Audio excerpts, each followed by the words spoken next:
What's going on, YouTube? It's your boy, Derby Wormy. I'm coming at you with another installment to Doctor Who reviews. That's right, we're doing the brand new episode for the latest season of Doctor Who, Lucky Day. And I'm going to already come out and say this. When it comes to this particular episode, it's really boring. It tackles issues that in some instances are accurate, but in most situations, it's entirely pathetic to keep trying to do things like this. And on top of that, I can say there's at least one decent performance in this entire episode. There is also no Ncuti Gatwa crying, so that at least gives it a plus. But in the grand scheme of things, what we're really tackling in this episode is this idea of disinformation and misinformation. Some of the things that have been going on within our modern era, where people aren't listening to thy government and are instead fighting back and trying to figure out the truth. And to be brutally honest with you, in the era after things like COVID, yeah, I don't really blame people for wanting to push back against the government and fully acknowledging that they lie to you and treat you like garbage. So yeah, this episode really falls on deaf ears when you start sitting down and actually think about what it is they are presenting. They have their own stand-in for things that are going on over in the UK right now, things like the anti-immigration movements, and even have a stand-in for, well, for lack of a better term, a Tommy Robinson. And it just falls apart, to be brutally honest with you.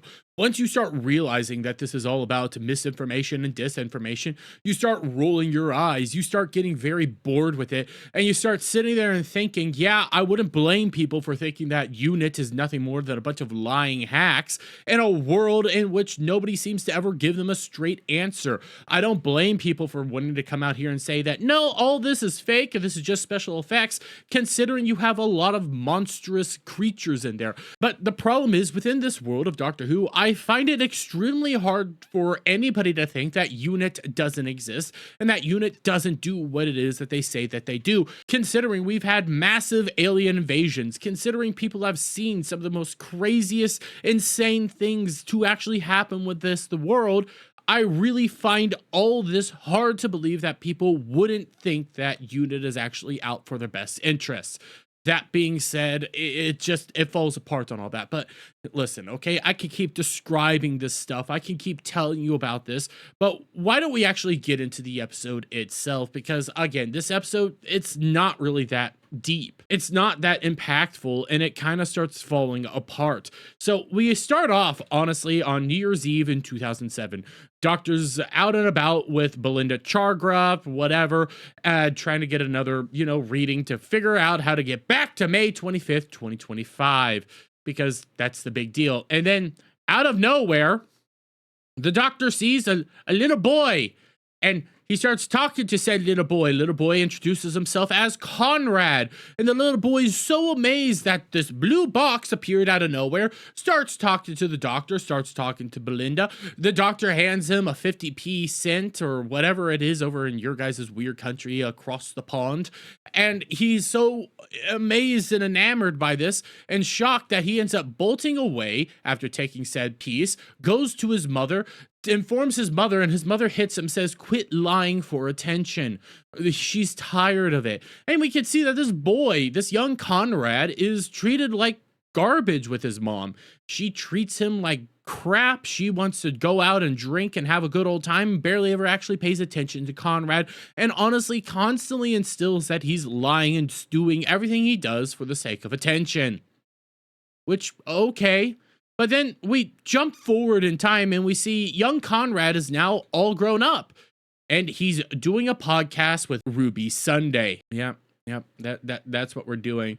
And to give you guys a really good image of what he looks like all grown up, I'll even try to get you that nice little shot here.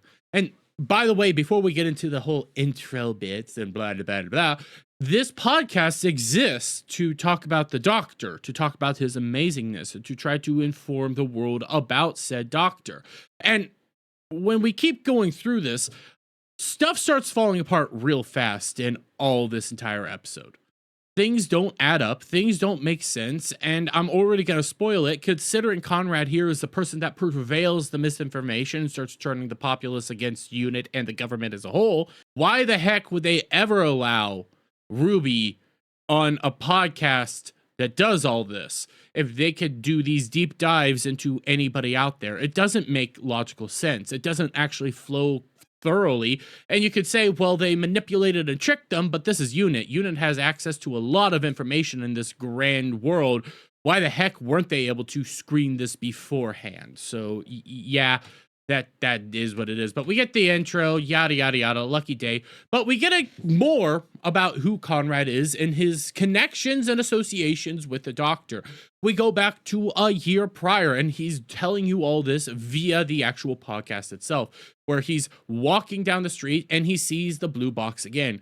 Mind you, I don't understand how he has seen the blue box twice now, mainly due to things like perception filters and chameleon technology and the ability for people to not really notice it and not notice it. It kind of really falls apart when you think that people are just out of the blue spotting the blue box. Yeah, continuity and rules of the world aside, this is what we're left with, Conrad finding it a second time. But he hears a random monster screeching out of a room, and he wanders in and he starts trying to see what's going around, and he ends up getting marked with weird green goo.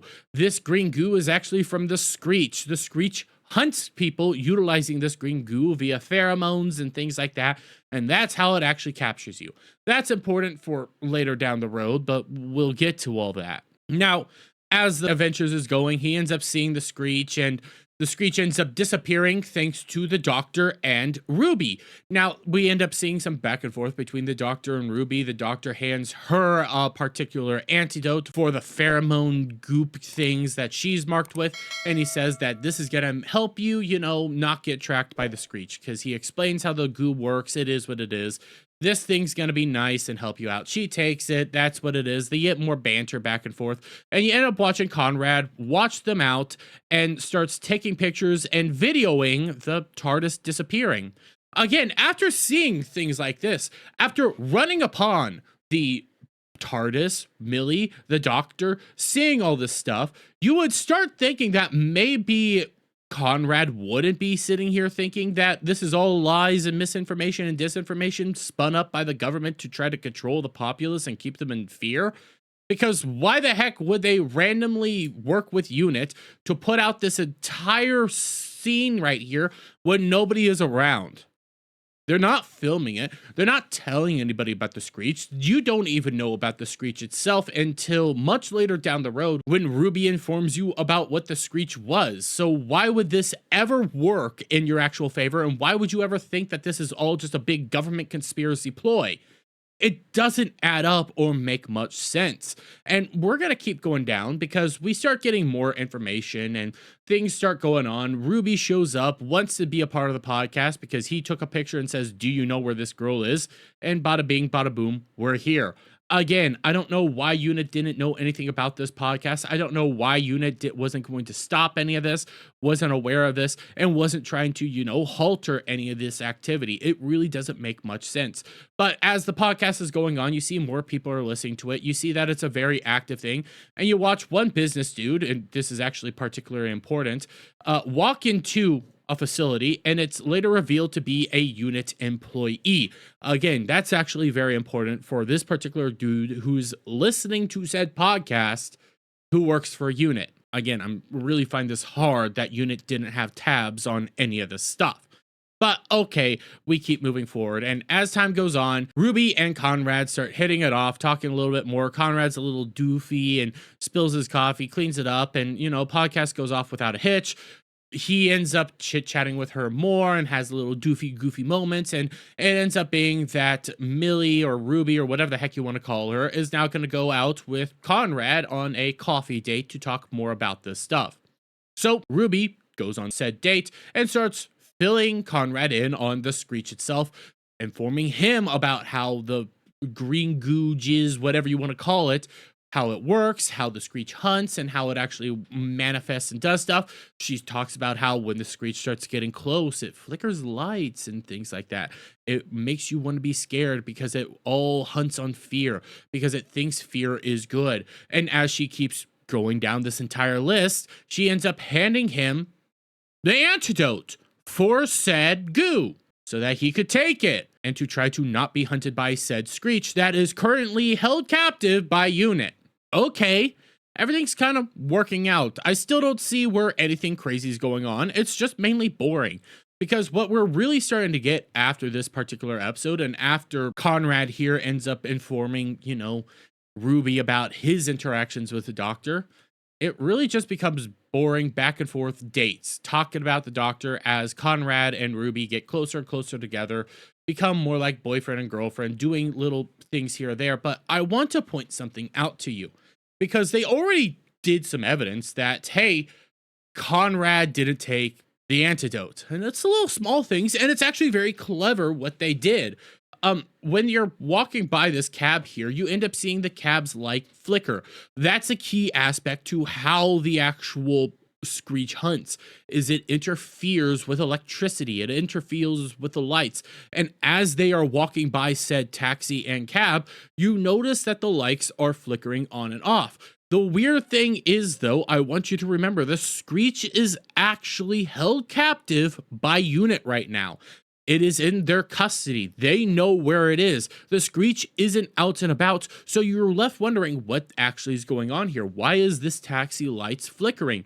And it makes less sense as time goes on, especially when you think back to this particular moment when we get a big reveal in this episode. So, okay, conversations keep going on. More dates, kisses, bloody, bloody, blah. Everybody's talking about things. You get Grandma here freaking out because Ruby's about to go off to an English village, and she starts saying, well, I at one point in time went into an English village and I got looks. Trying to do a whole racial thing, and then Black Mom here ends up going like, she recently saw The Wicker Man. Blah. Whatever, it's stupid, it is what it is, but Ruby's about to go on a vacation, holiday, whatever the heck you want to say, with Conrad to his home village. Okay, simple enough. So we start watching them, walk away, and Conrad and her end up basically saying that they're boyfriend and girlfriend now. Shortly thereafter, though, Ruby looks up at the bus lights and sees that it starts flickering. That's weird, especially again when we get to the ultimate reveal. So, okay, she's noticing that. She's getting on edge. She ends up meeting his friend groups. One's named Sparky, who does a lot of work with lights. So some of the other ones, I don't really remember their names. And they all start just chit-chatting, have a good old time. You end up getting redheaded chick here, stepping aside with Ruby as they go to pick up more beers for the whole crew. And she's all like, well, Conrad can't quit talking about you. He just loves you. He's wonderful. And, Ruby's all giddy with that. She has a boyfriend. And then out of nowhere, the lights start flickering again, and she starts, getting worried. Ruby's scared because of the whole Screech hunting patterns. The fact that it flickers lights, the fact that it makes people scared, that whole thing is going on. So she does the logical thing and calls up Unit to try to get more information and try to figure out, hey, are you noticing anything? And they're like, nope, not noticing anything. And they keep having these long conversations back and forth, where Caitlin's like, hey, listen, you can talk to me. It is what it is. I get that you're going on edge. You're just scared right now. You've dealt with a lot being around the Doctor, and you're trying to get used to what's going on here. I have to be real honest, though. Caitlin, top tier for this episode. Great performances, does what she needs to do. I really like what she does. Although this entire episode really does paint Unit in just an idiotic light, Caitlin is still just a fantastic addition to this show, to this episode, and I have to give her applause, especially for a later performance that comes up within this episode. Again, top-notch performance by her. But okay, they talk, they hang up. Caitlin's like, hey, if anything shows up, we're just one phone call away. Simple enough.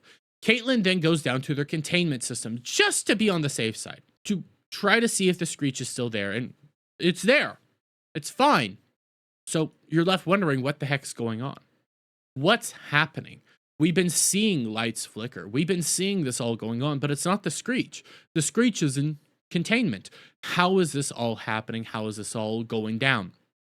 So Ruby goes back inside, sits down with Conrad. Conrad's like, I'm going to protect you. I'm going to be a good boyfriend.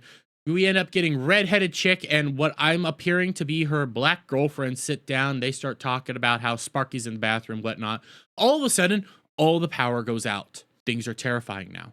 They're starting to try to panic, figure out what's happening. They hear a random roar.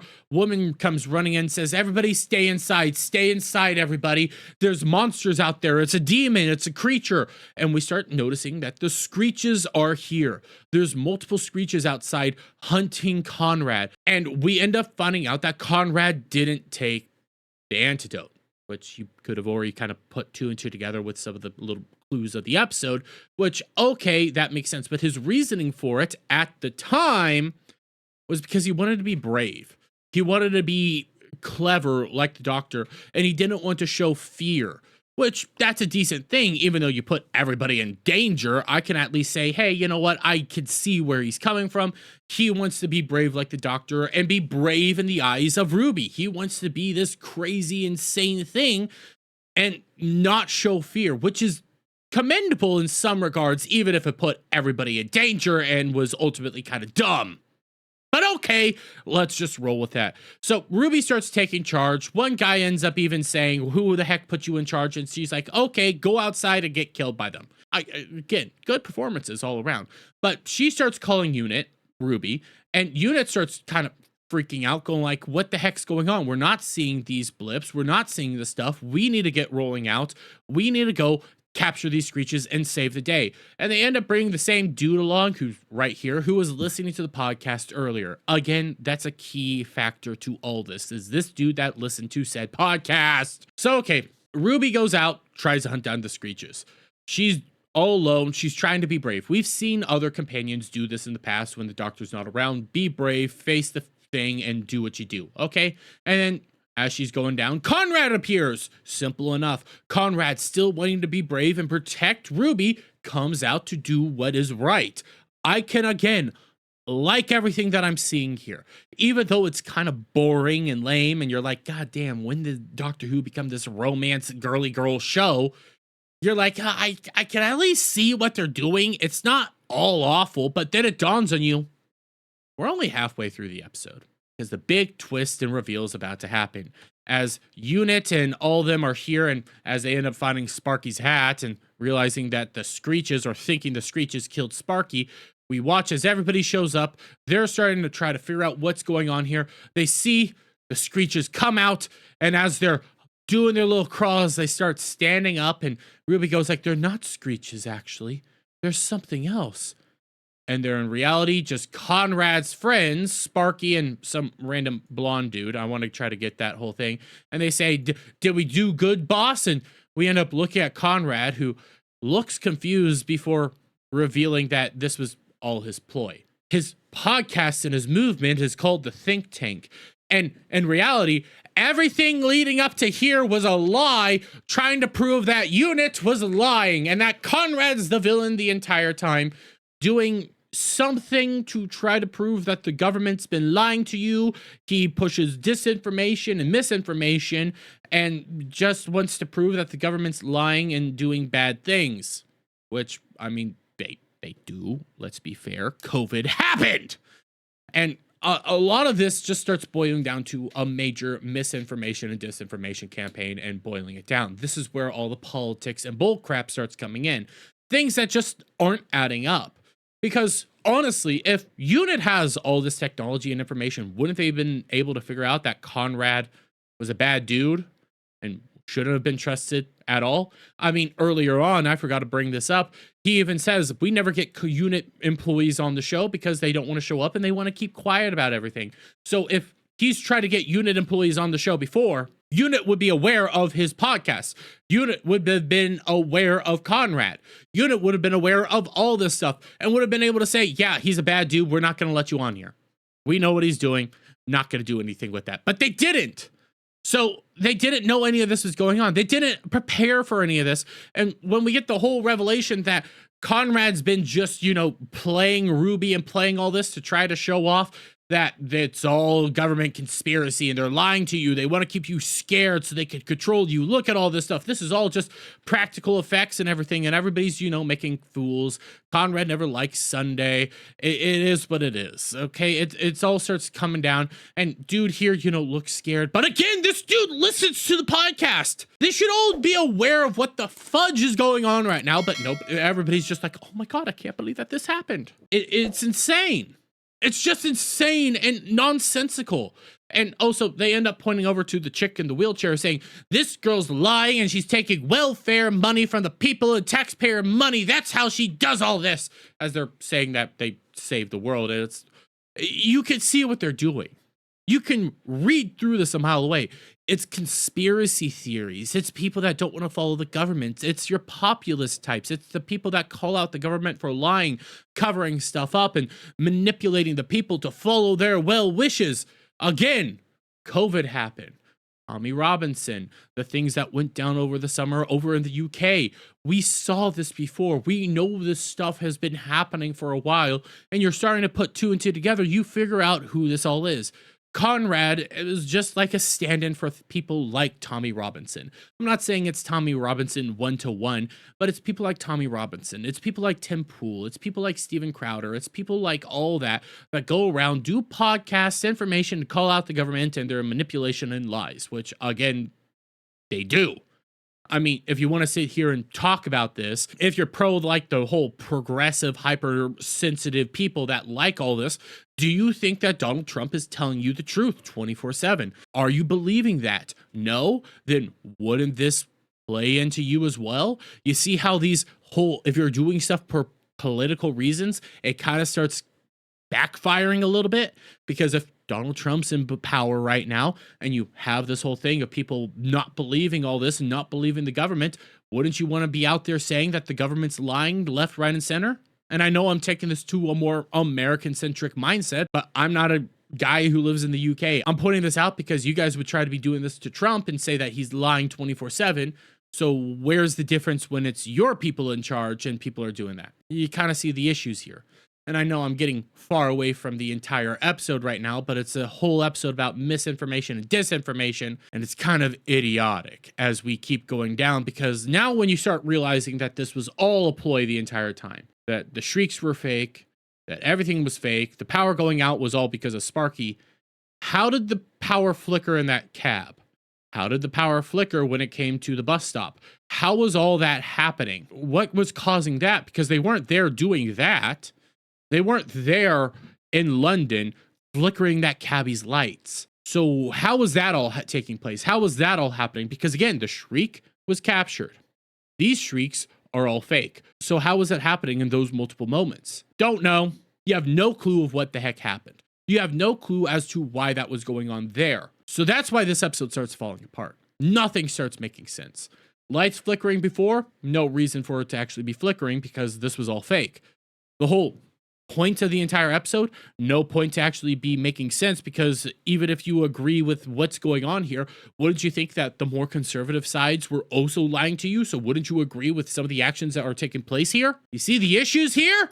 You see the problems? But okay, that's what we're tackling now. So okay, you get the whole realization that it's all fake, it's all a lie, it's all deployed by an entire podcaster. We end up having different BBC news segments where they're saying fascism is taking over because Conrad was arrested for 24 hours. We start having people make fun of UNIT all over the place. Conrad's going on all these things, calling out UNIT, making people all sad. He starts doxing UNIT members, which again, I actually do oppose. I think that's horrendous and awful things to do. But again, UNIT should have been aware of this garbage. But okay, why the heck ever fight back? Because again, this is all the people that were against, the immigration stuff. This is all the people that are pro-Trump. This is all the people that are pro or against government narratives and government conspiracies. And this is just big disinformation, weaponizing the populace because the people are stupid and they don't know what's best for them. So, okay. We start seeing this. We start seeing that Conrad's weaponized the youth and they're all in pro-Conrad mode. And we start seeing this all keep devolving all over the place. But we then cut back to UNIT, where UNIT is now basically being defunded because of Conrad and this ever-growing movement. And they start revealing all sorts of other crazy nonsense, where you end up having, everybody's just panicking. You're watching as the Screech is getting loaded up to be sent off to Geneva. You're seeing as everything's basically getting shut down because it is what it is. But then you see same unit employee starts walking in and starts doing stuff, closing doors, moving stuff around. And you end up starting to have Caitlin go like, how the heck did they get, the addresses, this information on all of us? How is this happening? How is this going down? Oh, because they believe there's a unit employee on the inside helping out Conrad. I'll already spoil it for you. It's this dude. The guy that was listening to the podcast. That unit should have had tabs on the entire time.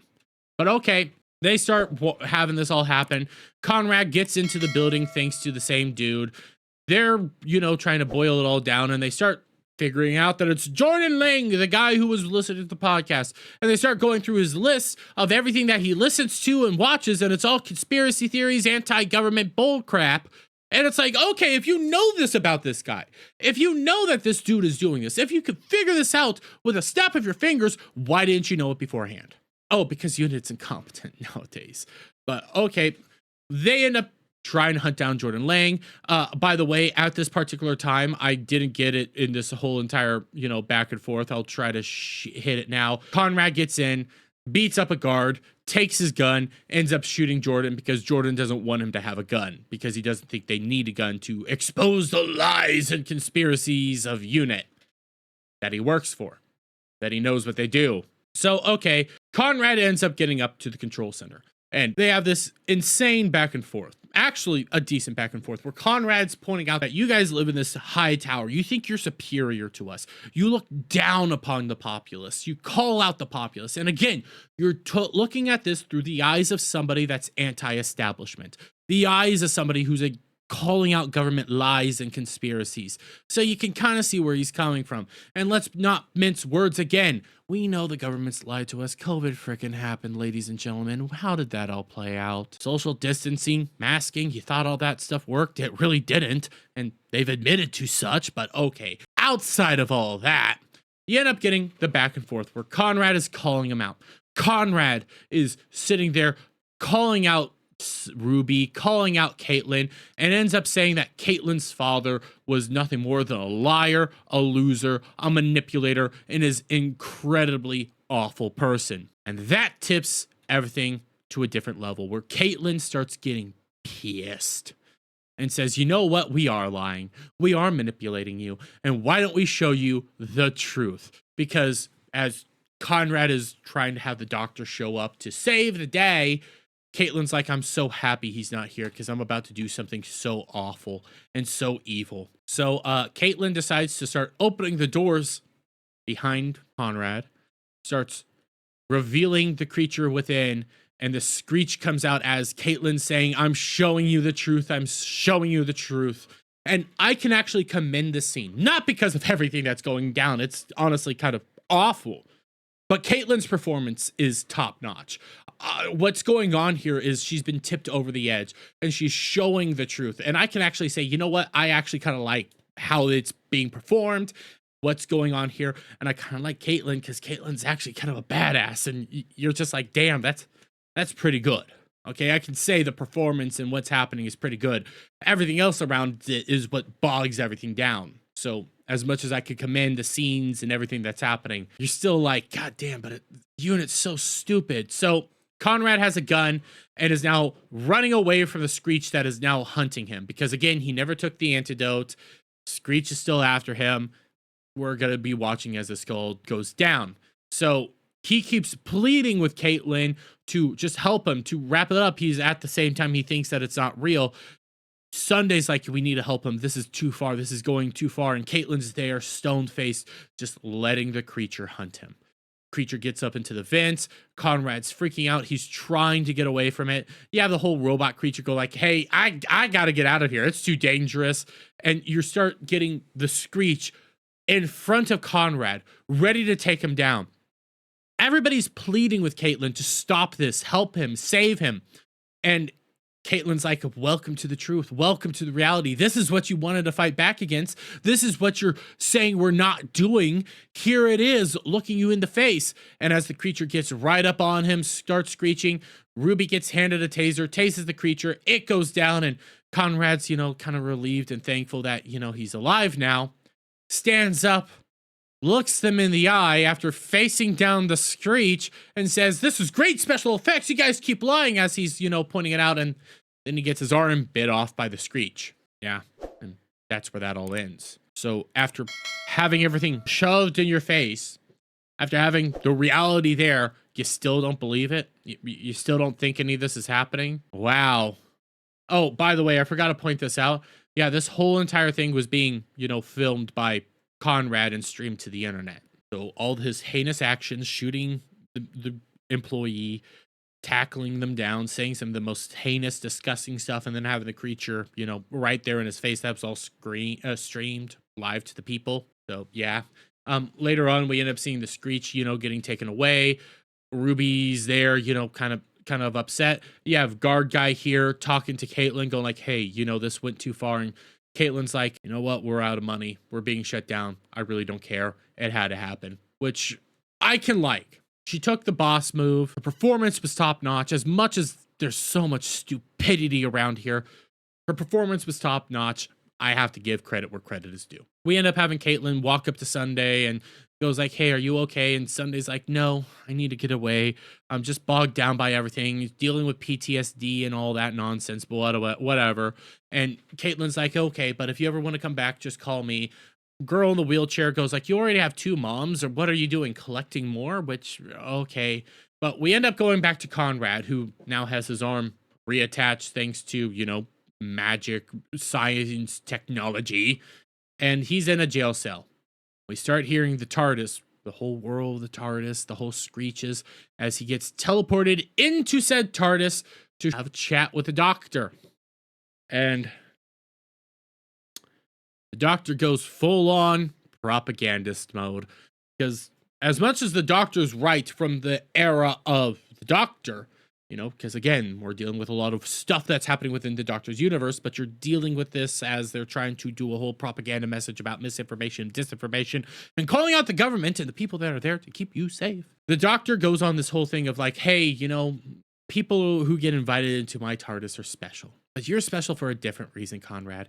Because you're hindering my ability to keep people safe with your lies and manipulation. And you're such a small, insignificant man that you won't let me keep people safe." Where, again, from the doctor's perspective, within the doctor's world, as much as this entire episode is stupid, you can kind of see what he's coming from. You can kind of see what's going on here. But the message is supposed to be about people calling out the government and the manipulation of the government, not the manipulation of the doctor. That, again, why is Conrad against the doctor? Conrad's seen the doctor do crazy, insane things twice already in his life. He saw the screech beforehand, but he thinks it's all a unit conspiracy. You see, as I start laying this all out, nothing makes sense, okay? You see all this? You see why I'm doing? You see why I'm going rambling insane mode? Because that's what the episode is. It's insane. And that's what modern Doctor Who is. It's all insane nonsense. But okay, Conrad isn't believing it. He still thinks this is all lies, manipulation, and blah, blah, blah. So the doctor says, "You know what, Conrad? You're so small. You're so insignificant. And as much as I don't know who Belinda is at this point in time, because this is a different time frame of Doctor," he goes like, "Spoilers. But you know what? I'll spoil your life because I want you to know how you're going to die. Alone in a jail cell, poisoned by hatred at the age of 49. And you'll be such a blip on the grand scheme of things that nobody's going to care about you. And everybody's going to go on their day-to-day lives." And after that, Conrad ends up getting back into his jail cell. And we watch as keys start, jangling, and we get to Conrad's jail cell. Conrad asks, "Was this all real or was it imaginary?" And we get frickin' what's her nuts, the lady that's been in every single episode of Mrs. Flood, saying, "I'm the governor, and today's your lucky day," as she opens up the jail cell, freeing Conrad. So everything was pretty much pointless. Again, it's calling out misinformation, disinformation, and people not wanting to listen to thy government because they're here to keep you safe. That's some of the worst monologuing and stories ever, and some of the things people always are afraid of. I'm from the government and I'm here to help. But what I do want to point out, though, is as dumb as this episode is, as dumb as everything is right now, I want to point out a realization that I don't think a lot of people are going to be noticing. Or if you're paying attention, you could really notice easily. This is the same things we went through last season. Exact same episode styles. Because take note, this was episode 4. Doctor's in it for the beginning and the end. What was episode 4 last season? 73 yards or 72 yards or whatever the heck it was. Doctor was in it at the beginning and the end. Didn't cry during that episode, but beginning and end. Okay, well, we're back here again with an episode all about Sunday, just like 73 yards or 72 yards or whatever the heck that episode was. All about Sunday. Episode prior, what did we get? Well, we had a futuristic episode on an alien planet, just like Boom. It was also the decent episode, just like Boom. What did we get episode prior to that? Oh, they went back in time and had to deal with a primordial god being, just like prior season, episode 2. Go back in time and had to deal with a primordial god being. Episode 1, what happened? Went to a futuristic planet, had to deal with some of the futuristic stuff, just like last season. So you're seeing a pattern. You're seeing a consistent pattern. Girl That's Key to Everything via Belinda Chargra. Same pattern of episodes, same style of episodes.